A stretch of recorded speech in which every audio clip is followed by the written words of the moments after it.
So I welcome everyone to the CORFAC Retail Specialty Meeting today on the U.S. Tax Day, or what was previously the U.S. Tax Day, is now July 15th, of course. So I'm happy to see everybody here. Many of you recognize, a few of you I do not, but that's okay. I'm going to skip over the introductions, and I would just ask that, if you speak, please just tell us who you are and where you're from. And that way, hey, Jason, and that way everyone else can kind of get to know everybody, or at least know some of the people that you may not have uh, dealt with or met previously. So, as we progress forward, retail is one of my specialties, hence why I'm hosting this call for everyone. I'm also your vice president this year. So I thank for everyone for participating today, and hopefully we're going to be expanding on these calls, as we all fight through the COVID-19 situation. Look for in the upcoming week or two, we have an economist coming on, and some other people that are going to have a lot more valuable insights than I'll probably be able to give you today. But, for the most part here, I encourage questions. I encourage participation. This is not me talking to you. This is all of us talking together, sharing our experiences as we're living through day by day, sharing, market insights and trying to navigate through the situation that we're currently in. So, as far as some housekeeping, if you have a question, there is on your participant screen. If you open that screen, you'll have a list of everybody there. If you find yourself there, there's an opportunity to raise your hand. I'll keep that dialogue open, and if I see some hands raised, I'm happy to address you and give you as much time as you'd like to discuss whatever topic you're interested in discussing.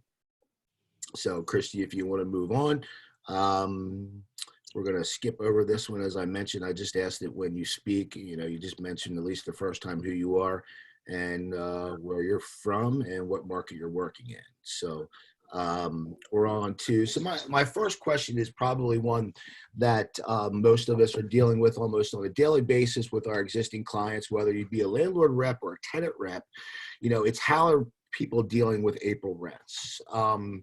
So in my experiences, I do a lot of tenant rep. I represent a couple of regional restaurants, and I can tell you that the reactions of the landlords to the tenants have been completely across the board. Situation wise, for example, I have one regional restaurant with 6 different locations that I'm very involved with on a day-to-day basis. Of those 6 locations, one location we're paying full rent. We're able to get out of paying any rent whatsoever. So basically, in essence, to keep that relationship going, we're paying full rent. Another situation, we're paying half the rent on April 1st. We're paying half the rent on April 15th. That's another one of our stronger locations, and a landlord that was less likely to negotiate with us. On another location, we're paying nets only. Just the nets for April and for May, and then we're going to reevaluate once June 1st hits. On another location, we got complete deferment for 3 months. Basically, the next 3 months of rent were deferred and spread out over the remaining balance of the existing term. On yet another location, we also got 3 rents deferment, and we settled that by putting 3 months on the back end of our existing term right now. So I'm going to open this question up to anyone who wants to share some experiences they've had either on the landlord side or on the tenant side with regards to how people are handling May, June's rent, April's, of course, and going forward into the fall. Anyone like to open up the discussion on this topic?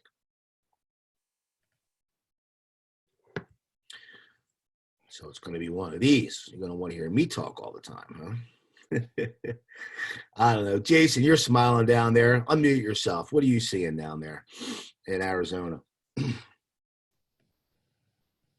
You got to unmute yourself.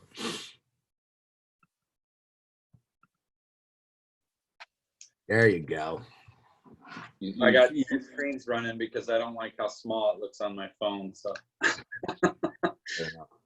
no,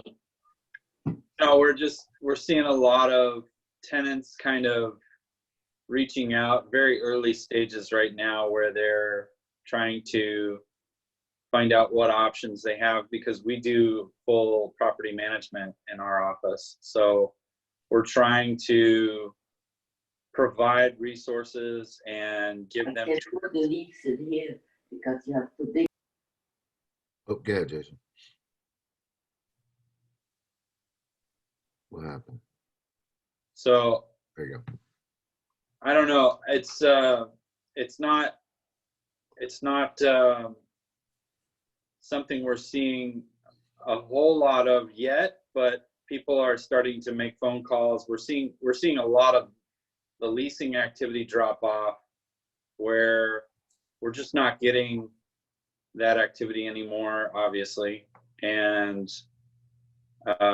in terms of, the national tenants are getting these situations where they can defer rent for 90 days or something like that. But for some of the smaller guys, they're just wanting to know, well, what can we do? And so we're trying to provide open communication with our property managers to those tenants with the landlord, so that the landlord is fully aware of what's going on and can help manage the situation. Excellent. Alan, you said you wanted to kind of speak on the landlord side. Yeah. Good morning or afternoon for those of you. So we own a couple of properties in Atlanta, and most of the retail that we have is a lot of restaurants. So obviously they're pretty much, their business is way down. So what we've done, we did a couple of things. We've communicated with them on a weekly basis in a general email, and just saying, okay, here's what's going on. This is what's expected from you. And also give them some resources that they probably already know about, but just in case they don't, they certainly can reach out on those resources. So I think what Jason was saying is correct. Every deal is different, and every person, every entity that you deal with has to be dealt with on an individual basis. So what we have done, they're depending on the tenant. Number one, you got to self-help. If you're not helping yourself, we're not here to just, help you. That's not what we're in business for. You have to help yourself first. If you can try to help yourself first, then we're happy to step in and supplement. If they're not helping themselves, they're not going to be around anyway. So you might as well just go ahead and start the process. And there are a couple of tenants that were on the cusp anyway, and this is just going to be an excuse for them to hang on for 90 days until they're out. So I wouldn't be surprised if somewhere between 10 to 15% of our tenants don't pay rent, don't pay CAM, and suck out everything they can and leave. The other 85%, we're trying to work out some kind of an arrangement. Some can't pay anything. And they have to show us that they can't pay anything. Again, this is assuming they've already applied for their self-help. And if they have, then we'll work with that. But at a minimum, we're asking tenants to at least pay their CAM. That way we can operate the buildings efficiently and still, have somebody there keep an eye on things. So for the most part, we've gotten CAM from these tenants and deferred rent up until this thing is over, which we think sometime May or June. And then they'll pay that back over a 12 to 18 month period. But it's not an abatement, it's a deferment. And that's what we're telling our tenants. Excellent. On the note of when this thing is going to be over, I was reading some articles.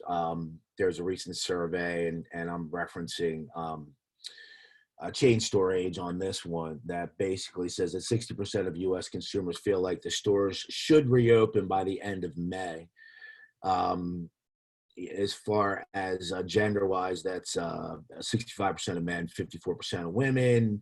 And as far as millennials, about 63% of millennials want it open now. So everybody, I think, is kind of, got cabin fever here, busting at the seams. I mean, retail is, is social. I mean, it is what it is, and that's what everybody's lacking right now. So a lot of people, I mean, everybody's anticipating what's exactly going to happen when this thing does reopen. Nobody knows. No one really knows, other than the fact that we've all basically established that, those who sell essential goods, the grocery stores, the Walmarts, the Walgreens, all those people are going to survive and basically, grow from here. I mean, be stronger. I was reading articles that said, the department store anchored retail developments are going to start going away, and it's going to be the essential items retailers that are going to be the anchors going forward, kind of back to the old grocery store anchored shopping center, which is going to become a lot more prominent as we started to get away from that going, recently. Sandy, I know you own a lot of properties, and I believe you were getting ready to kick off a retail development, if I'm not mistaken. Isn't that correct? You there, Sandy? You listening? There you are. Unmute yourself.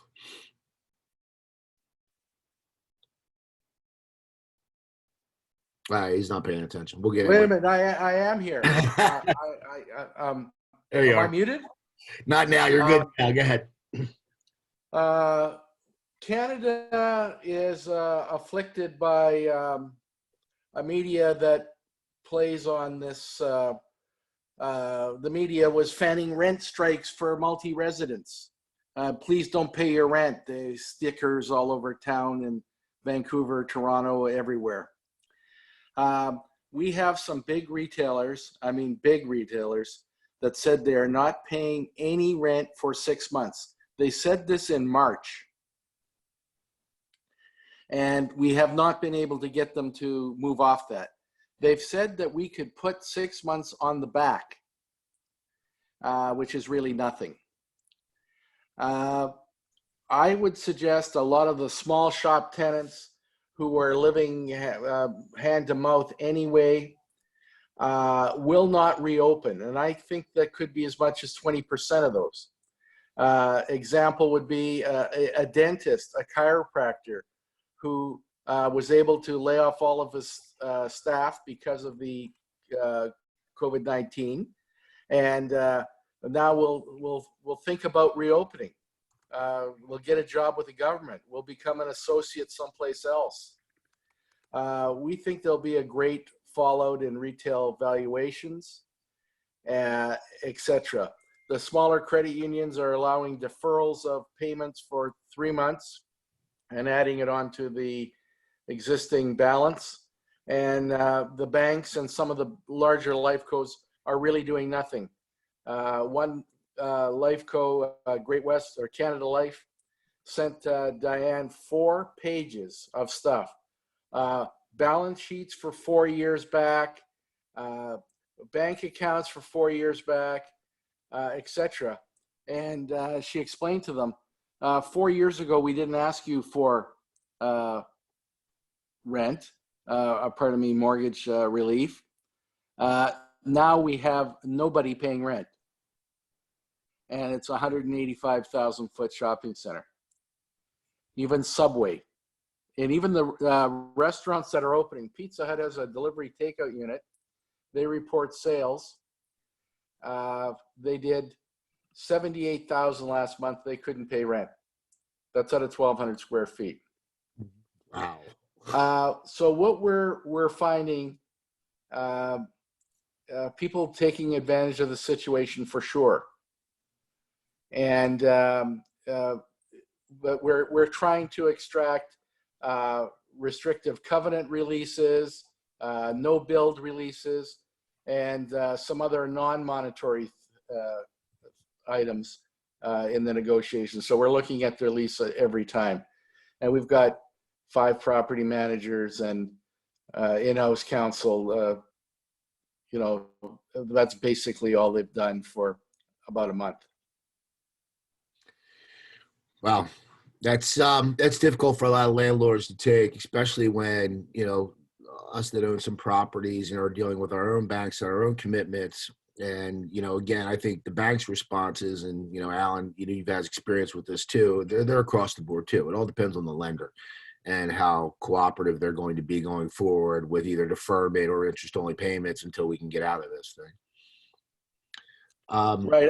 Yeah. I think that it's a game changer. Everyone seems to be taking advantage of the situation. And what we like is we're managing a building for maybe about a year. And a lot of the tenants are the same, regional haircutters, etc., Pizza Hut, etc. This landlord's clear title. He's 2 time zones away. He's busy with day trading. And when we asked him for deferral agreements for Pizza Hut and a haircutter, he said no.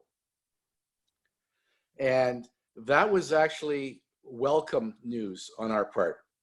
We could tell them, no, this landlord will not do it. And so it left a little more runway on other properties that we have with them. We like the no. Excellent. Alan? Good. Yeah, I was, you asked about the lending side of it. We've dealt with several different loans. We have a construction loan, we have a local bank loan, and we have a CMBS loan that we've been dealing with. Right now, the CMBS loan is no response. We're actually worried that they're going to use this as an excuse to kind of dig into our situation more. But so I think if you've got a CMBS loan, you're not going to get any relief. You're not getting any kind of latitude. Now, they've talked about having that over time, but because of the regulations and because of it's got to come from the government, basically, because that's the only way they're going to negotiate anything with these with the borrowers. So if you've got a CMBS loan, you're in trouble. Now, maybe it depends on who's paying rent, but luckily for us, our major tenants, large tenants, are paying rent, and they will continue to pay rent. So, but if we were in any other building, we'd be having some problems with the CMBS loan. The local bank, the other loan that we've dealt with, the local bank, we've already worked out an agreement with them to defer interest and principal for 3 months. And that's already signed, done, and they were very cooperative, very helpful. We had a building that's got a lot of retail, a lot of restaurants, and basically we've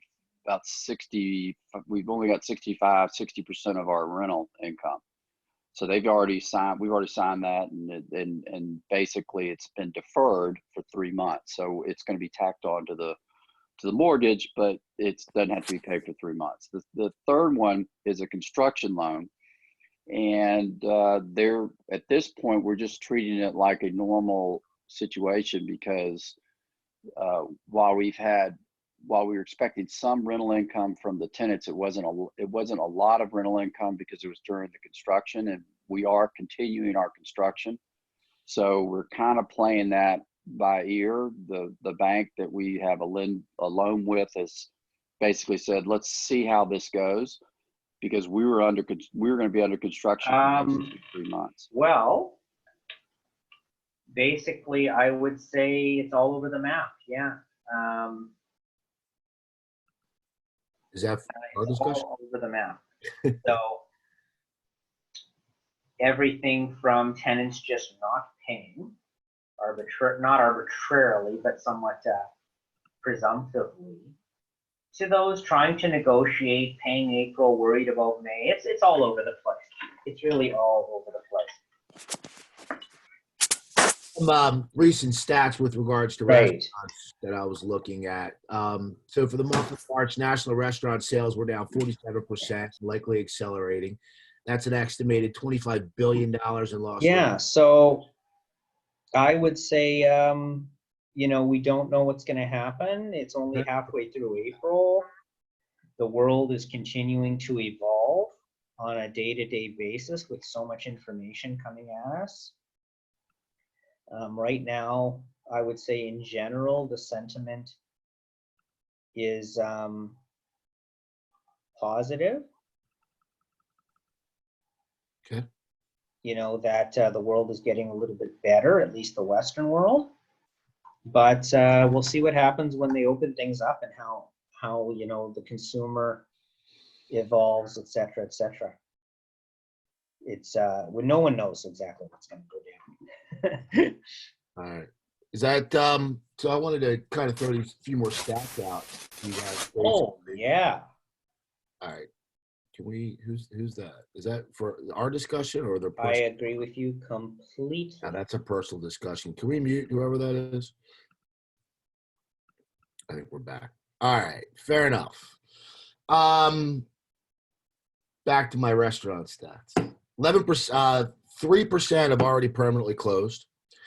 11% will close if this goes into May. I've heard much higher numbers. I think the Restaurant Association is actually kind of painting a rosier picture than the reality of it. I've heard as much as 40% of restaurants may not reopen. Specifically, New York City is looking at as much as 50%. So let's move on. Enough doom and gloom. Let's move on to the next slide and change the discussion. This was actually an email. I just wanted to share this with everyone that was sent by a management company to several of my tenants, actually, because this particular management company manages a lot of retail properties in our market. So I received this from many of my tenants that basically explained kind of a harder approach from a landlord on how they would kind of work with the tenants moving forward. But we can. This is available. Afterwards you can download or take a look at it, or if you want to take a screenshot of it while it's up, feel free. We'll give you a second on that one. And again, it's just their one specific landlord's approach to the current situation. So let's move on to a different set of questions. So, the way I look at it is, I know in my market prior to this, we really struggled to find quality retail space for our tenants. A lot of times we were very limited in opportunities, especially anything, that was of A quality or even a B plus quality in our market. So I'm kind of, one of, I think, the positives that will come out of this whole situation is that I think a lot of really good locations are going to become available. I'm starting to see or getting some kind of side notes from particular landlords that, kind of tipping me off to, hey, this guy looks like he's done, let me know if you have somebody to backfill. So I anticipate a lot of second and third generation quality space coming online. Does anyone want to comment, or do you have any retail clients that are looking to take advantage of it, perhaps in your market or in either other markets? Perhaps, in another CORFAC office market that might look to be an opportunity kind of in the very near future. Anybody have any discussions they'd like? Hey guys, can you hear me? I think I got my audio working. It's Dino from Shindico in Winnipeg. Hey Dino, yep, you're good. Okay, perfect. Sorry about that. I've been too many devices hooked up to my audio here. It took a while. Understood. Yeah, so to that point, we've definitely over the last, I would say 10 or so business days, as I think people are slowly starting to settle into their new home office environment and whatever that looks like for different people. The shock factor has slowly settled down, I think, and people are starting to get back into the trenches. We've definitely heard that sentiment from a variety of our restaurant clients, specifically on the fast food side. There really is no intention to let the pipeline get depleted. A lot of the deals we've been working on were already earmarked for 2021, some into 2022. And now this is really just added the idea of, well, let's look at some sites that, you know, we never had the ability to get onto, or look at a couple particular corners and intersections and nodes that, you know, we wouldn't have had an opportunity on 8 to 12 months ago. So we've kind of been given that direction to start thinking critically. The other thing, everybody being at home and having a little bit more time, is that people are taking advantage of it and thinking critically about their portfolios. And kind of the analysis mode, I think, has really helped, and there's going to be some good that comes of this. So to your point, Joe, we have seen it already, and we're slowly starting to engage in that regard. Excellent. Excellent. Anyone else have any comments with regards to this topic as far as opportunities created by the vacancy of some lesser tenants or some less stable tenants? Anyone have any retail clients that would be looking to take advantage of this situation? Joe, can you hear me? I can.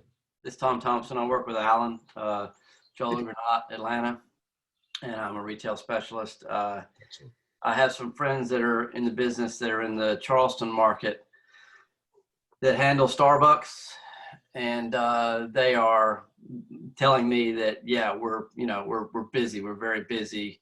You know, we're looking to acquire, you know, quite a number of sites for Starbucks during this year because, like you said, prime locations opening up, the corners they couldn't get on before, these types of things. And so, you know, and I said, well, you know, that's great news. I'm glad to hear that, you know, somebody's, you know, really busy right now. So. Good stuff. Anyone else have any Yeah, comments? I agree with MDL Group in Las Vegas. Hey, Hillary. I'm finding that sending informational emails would, especially about marketing opportunities that the community is putting on here in Vegas to my restaurant clients, letting them know about free opportunities on TV or on Eater or any other advertising means that I am aware of that I can find out information about, is opening up a conversation with them about what their plans are after the quarantine is lifted. And that's opening up to people that I never really thought of as being in a straight restaurant. You know, like a bunch of my tavern clients, bars clients are now seeing the fallout of some of these restaurants not reopening and saying, you know what, we want to take advantage of this situation, but without hurting anyone, of course. And can you just keep us apprised of what spaces are coming on the market and when? So I've started putting together an Excel spreadsheet of, you know, just basic information, what part of town, and it's gaining traction. You know, instead of just going into CoStar or RealNext or LoopNet and sending listings, you know, I'm able to look at my listings, because I mainly do landlord rep, and say, you know, here's some of the centers where we think that we're going to have other opportunities for you to expand into. One, for instance, is a bar that's been in existence for almost 20 years here in Vegas. I never thought that they would be interested in opening up a straight restaurant without alcohol. And all of a sudden he's calling me up and saying, you know what, our fish and chips are selling off the menu. I want to open up a drive-through location when this is all over. Excellent. Great stuff. I understand that Kieran from Ireland is on our call. Kieran, are you there? And hopefully I said your name correctly. I don't, Kieran's not, there we go. Oh, and Antonio's on the call from Italy. Antonio, anything, how's it going there, buddy? How are things coming back in Italy? I understand you're kind of on the, you know, slightly on the other side of this thing. Any insight from Milan? Didn't put anybody on the spot. maybe he's not paying attention either, or he can't get his stuff off mute. All right, fair enough. Anyone else have any other comments on opportunities? Tony B, Tony Banks, how's Philadelphia? What's going on in Philly? What are you seeing? Big restaurants. A lot of slowness. Talking to some of the restaurant owners and landlords on both sides are scared of what's going on right now. So it's hard to see any real opportunities happening right now. I do see that there's going to be an alignment with everything that's going on. So overall, I think that on the back end, there will be some opportunities, but right now, everyone's just trying to get situated as to if they can pay rent or if they will receive rent, depending on what side of the equation that they're on. I've done some work with some of the local CDCs, and one of the things that was kind of weird was that some of the local guys aren't talking to the landlords as much as you think they would be. A lot of times that's the opportunity to get in front of those guys to kind of talk about what things, like here we have PIDC who do a lot of stuff as far as economic development and making sure that they fill in the gaps for some of these retailers. That's a good time to either introduce those guys to it or either have that conversation in regards to it. But overall, right now, I think people are just kind of a little shaken up and just kind of waiting to see what happens. Excellent. Well, most fortunes were made in recessions, right? I think there's a lot of opportunity moving forward here. All right, let's move on to the next slide. So obviously a lot of us relied on the ICSC, which would have been coming up very quickly here, to meet with our clients, to have our meetings, to kind of develop, kind of our game plans going forward here. I've been trying to schedule a lot of the meetings I would have had in Vegas through Zoom calls.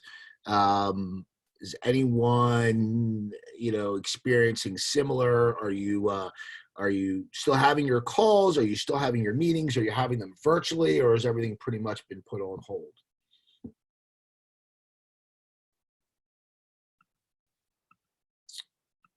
No comments on that one. Guys I've talked to have kind of put things on hold. So for me, I just kind of either been texting those guys or emailing or having like quick conversations to obviously stay in front of them and see what's going on and try to hear what thoughts that their business are looking to do with everything that's going on. Okay. All right.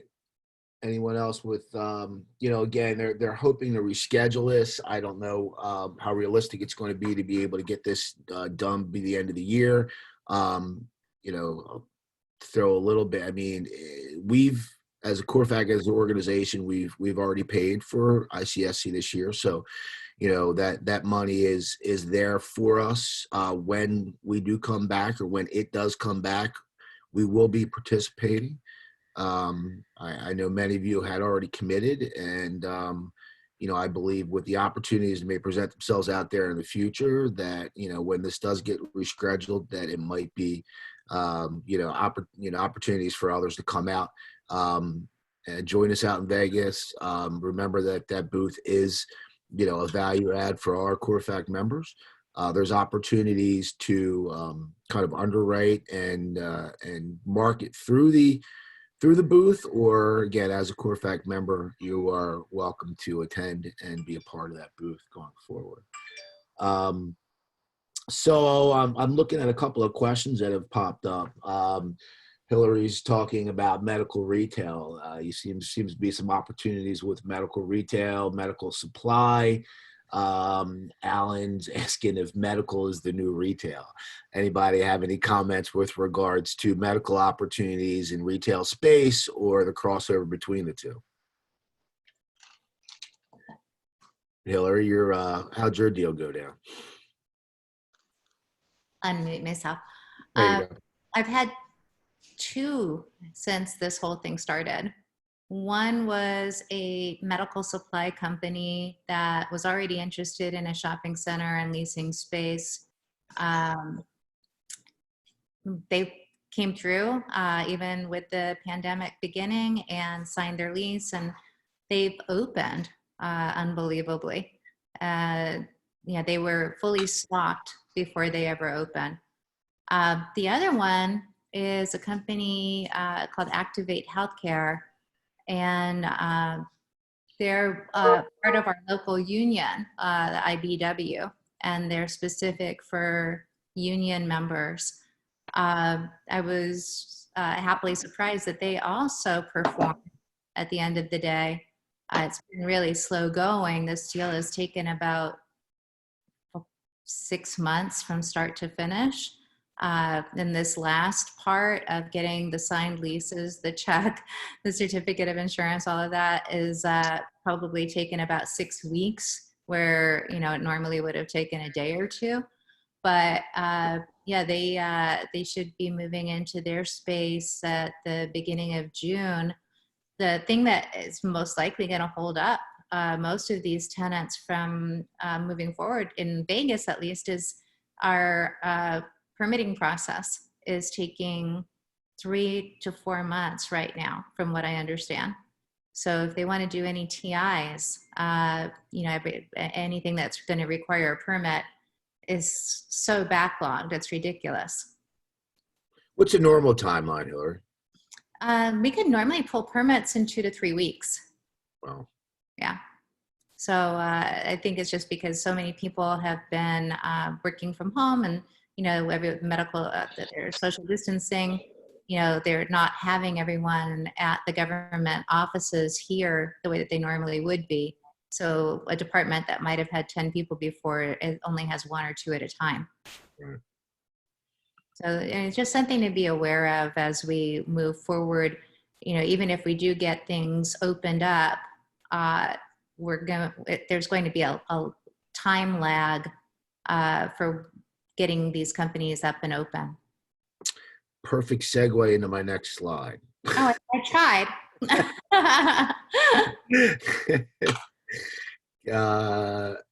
So a couple of deals that I were at various stages of with regards to leases and sales as well, you know, are being delayed. I can say that, you know, I had a pretty strong pipeline in the first quarter. I've really only lost one deal. The one deal that I apparently have lost would be a coffee shop on a main street in a college town. You can understand why. What are you seeing with deals that maybe were just recently signed, where, you know, businesses haven't quite opened yet, or they haven't got their commencement yet, you know, kind of pre-construction? I mean, does anyone have any experience with what's going on with those, as far as, are they being pulled back? Are they being renegotiated? Are they being put on hold? Just kind of curious on, now, Hillary, you're telling me the couple that you did put forward. Now that's medical, which is, you know, great because it is essential and obviously, you know, very important to where we are in this world right now. But how about, you know, restaurant deals or mom and pop stores or retailers in general? Anybody have leases that were just kind of in that pre-stage or early stage or recently signed? How are you dealing with those currently? I love silence when I ask it. Waiting for a commission check. Yeah, well, man, aren't we all doing that, right? Yeah, and they're kind of tough to get right now. I'm pretty sure that we're the last people that are on there. It's like, do you invoice them, or do you just say, okay, I get it? That's a pretty valid question. I've actually had that discussion just recently with Duncan, our partner. You know, I've got a couple of large ones out there, and you know, it's kind of a slippery slope on how hard you want to push these people to get paid. I mean, obviously it's our money and we deserve it. We've earned it. But, you know, it's a struggle right now. You know, obviously everybody's, you know, I don't expect, you know, getting a lot of those outstanding balances or commission agreements paid, you know, in at least the next 30 days or so. But anybody with any other experience with existing deals or new deals, or has anyone lost any deals they want to talk about, or reasoning for it, anything of that sort? Or is everyone pretty much just looking at a big pause? I mean, that's, you know, kind of essentially what I'm looking at right now.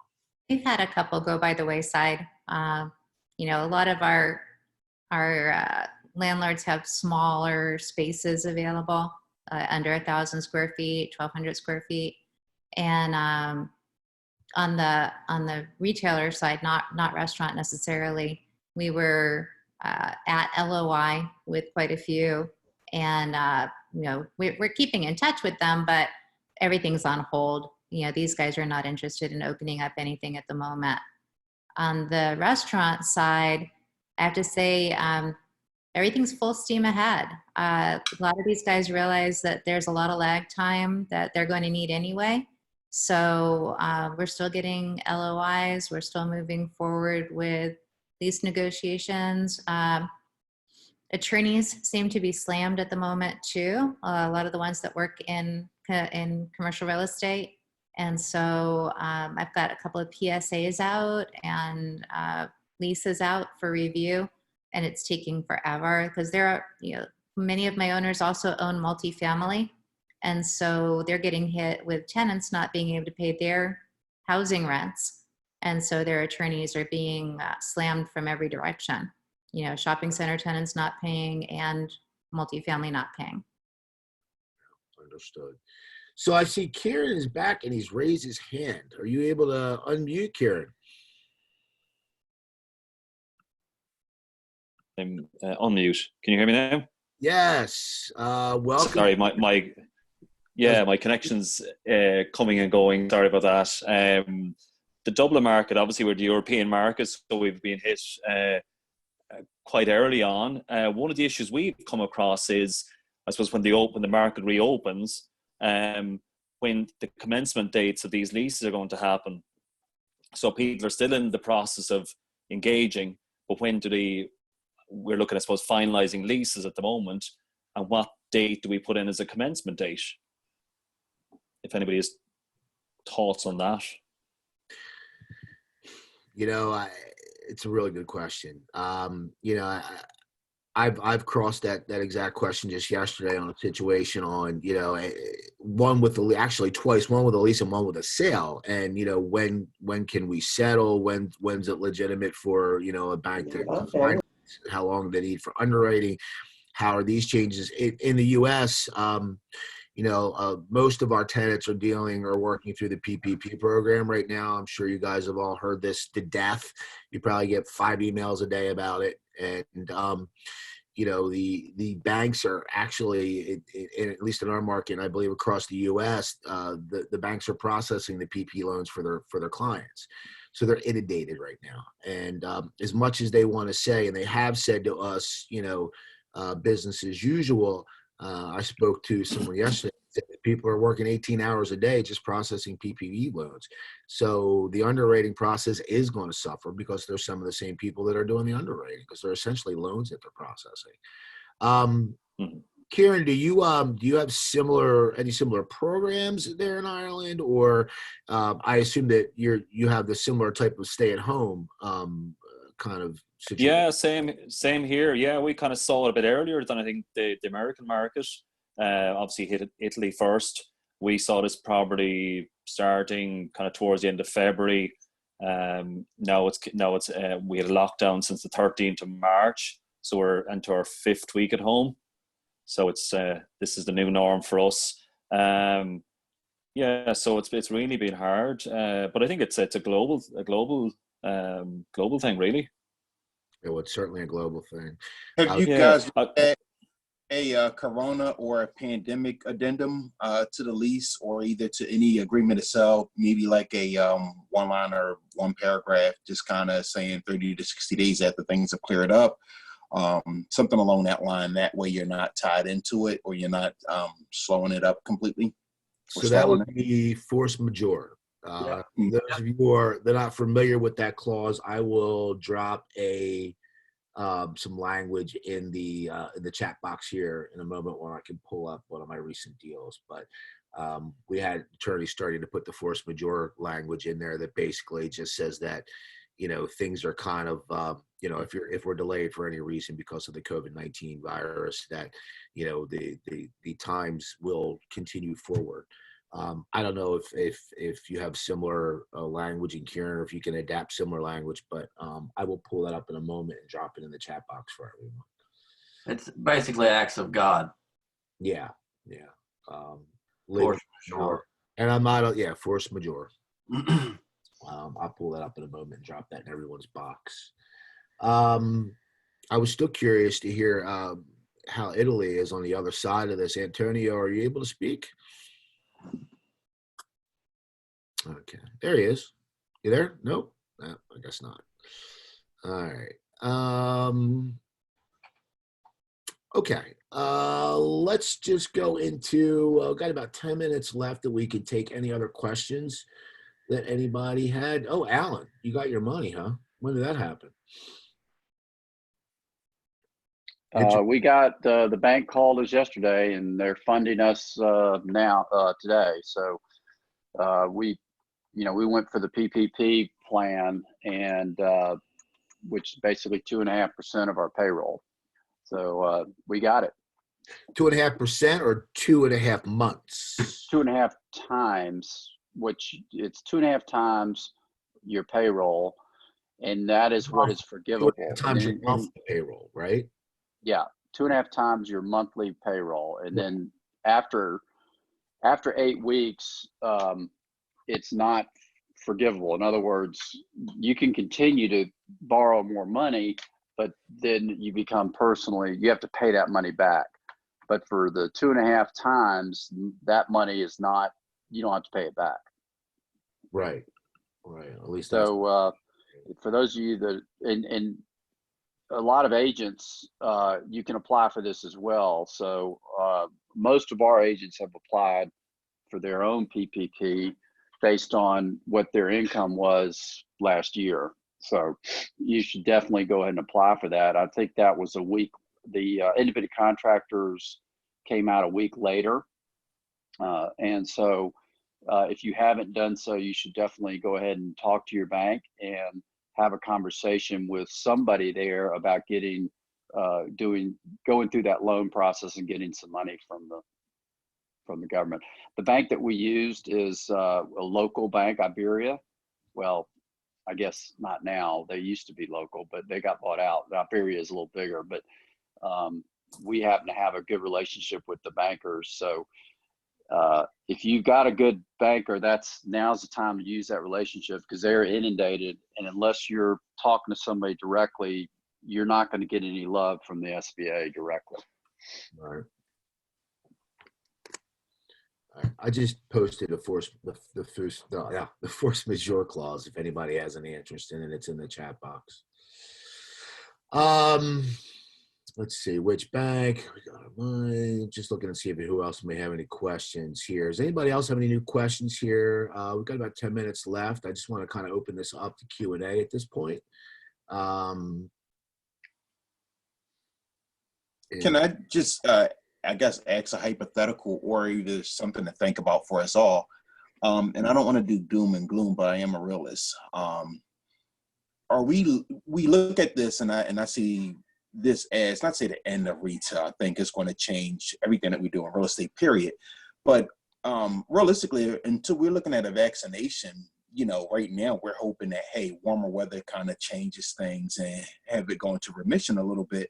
But at the end of the day, I mean, once cold and flu season comes back in, we're looking at this all over again.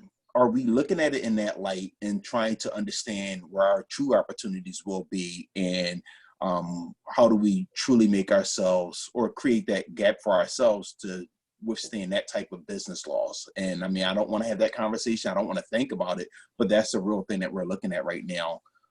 When we truly look at something like this, it's not just something that's going to stop on its own, or that's what we're basically saying we're hoping for, is that it stops on its own. But until we get a vaccination, we're still kind of faced with this every day. Joe, can I comment on that? Yeah, please. Yeah, I mean, this is my personal opinion of what I think is going to happen. I think the only way we get in front of this is through testing. And if you read the studies that are going on, they're making, and these tests that you can get results in 15 minutes or 6 hours. And they're cranking these things out 50,000 a day, and they're ramping it up to 2 million a month. And I got to believe by the fall, those are going to be more readily available. So what's going to happen is if you get symptoms, you're going in for a test immediately, you're quarantining, you're getting treated, where now we're chasing this thing. In the fall, we're going to be out in front of it. So yeah, and we're not going to have a vaccine by the fall, obviously, but testing is the key, I think, to this whole thing. So I'm confident personally that, that's the focus, and, it's going to come back in the fall. There's no doubt about it, but we're going to be out in front of it. I don't think that we're going to go through this again. It's just opinion. Well, and from what I've seen and read, and I watch a lot of news, that appears to be the common thread too. I mean, most people, from what I'm seeing, with the pen up, trying to get out, looks like June 1st is the big target date for everyone to start, some mild degree of socialization and getting, the restaurants and the retailers back open and moving about. But it'll be change. I mean, things are always changing and evolving, and it's just a new adaptation that we have to apply our business to. And, some of the retailers that were stronger, a month ago, there'd be a whole new set of retailers out there, like we were talking about medical becoming more dominant, like some of the articles I've read where the essentials become the anchors again, and the department stores are, less desirable than they used to be. So, I mean, there's one thing, that's inevitable, and that's change, and how we adapt as brokers to that change is what's going to, basically be our success in the future. And,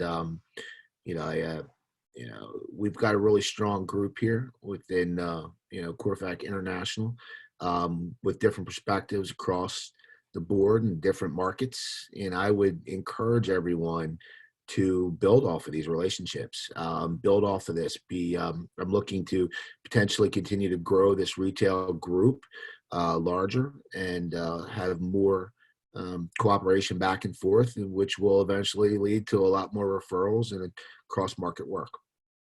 So I hope that we all adapt well to this coming out of it, and it becomes prosperous. I mean, that's what other choice do we have, right? This is the job that we've chosen. This is the career that we're going forward.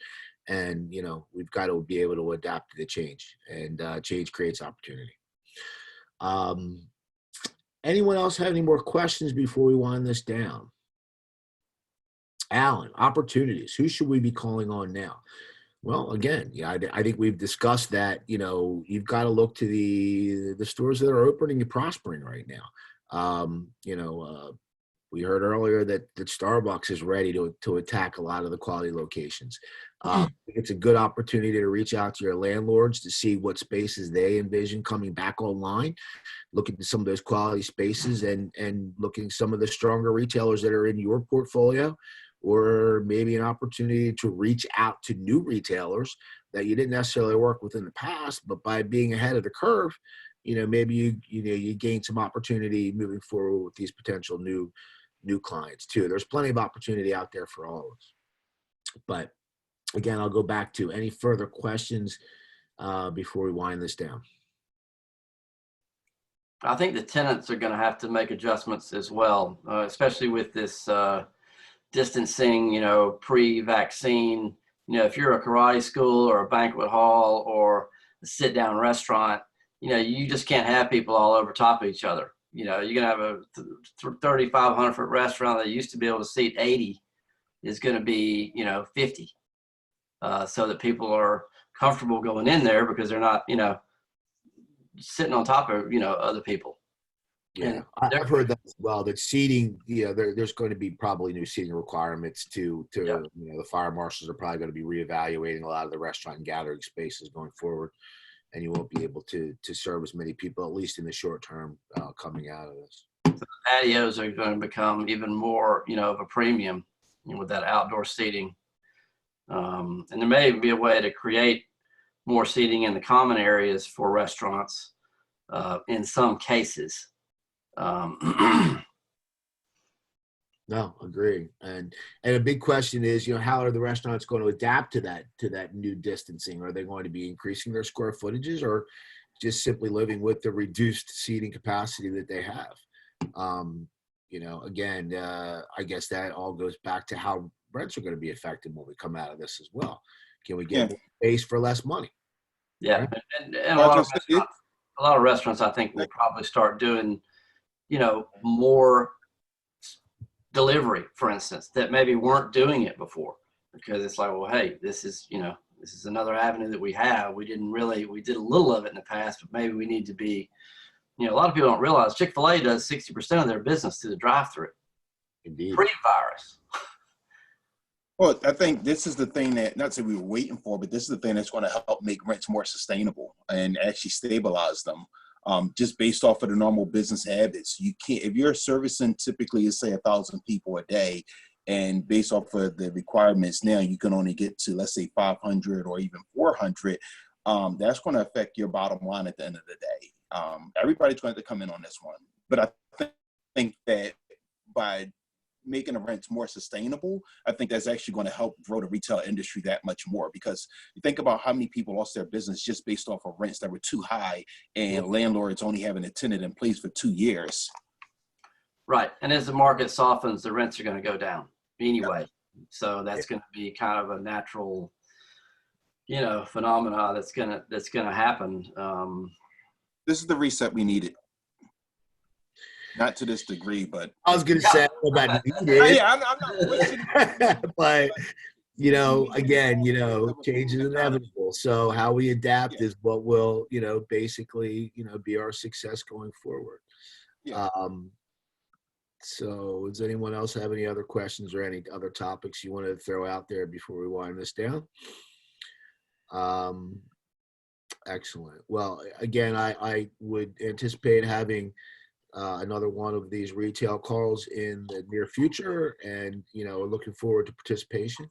Again, as we grow this retail group and look to the future here, I hope that we can expand on using each other's knowledge going forward.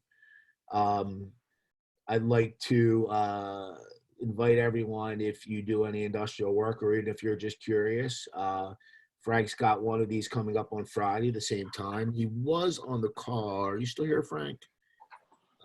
He may have dropped off, but I encourage you to tune in on Friday, which will be 12 Eastern, 11 Central, and the equivalent there out west for the industrial call. And also, Jonathan, do you want to talk about real quick about the economist that we're looking at here in the near future? A little preview, perhaps? Sure, Joe. Oh, well, first of all, Joe, thank you.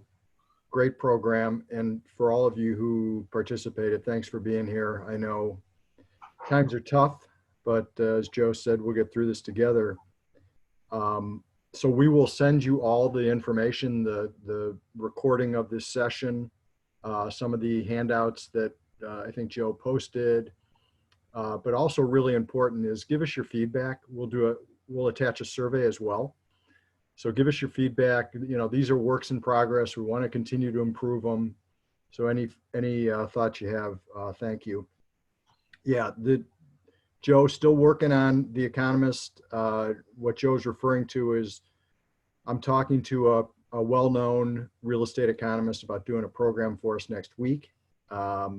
And I'm waiting to get, I asked him to confirm a date last night. I haven't heard back from him yet. So, I had about a 30-minute conversation with him the other day, and he's got a very unique perspective, and hopefully he'll be able to talk about the economy in general, dive into the 4 food groups. And he also wanted to talk about the supply chain and that sort of thing. So as soon as I know more, you guys will know more.